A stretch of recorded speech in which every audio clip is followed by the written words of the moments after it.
Det är stötfäktning som gäller alltså. Ja. Okej, då här har vi alltså Abel, etta, och Erik, nummer 3, för han halkade ner. Ja. Första utmaningen på ett år. Är båda fäktarna redo? Ja. Ja. Kom in kommando, lägga! Mycket större sol.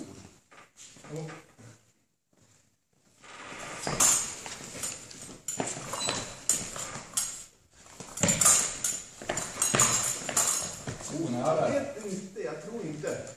Ingen aning. Nej, så går inte ut här.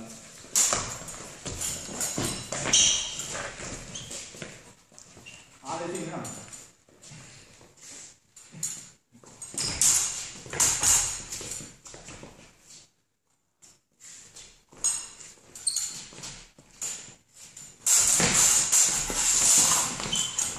Bra. Jag ser om jag kommer åt handen istället för koppen. Vad sa du? Första vinsten till Erik, va?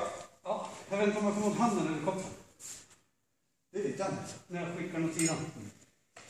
Ja, båda fäktarna redo? Ja. Ja. Kom in kommando, let's get it!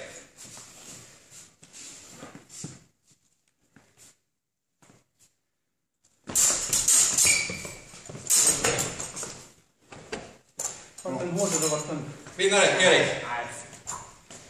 Vi kör den tredje då. Ja. Båda fäktarna redo? Ja. Kommando, let's get it!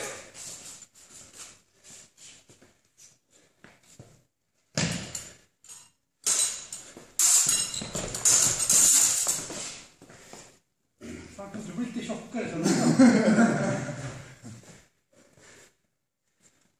Det var min taniga bröstmuskel.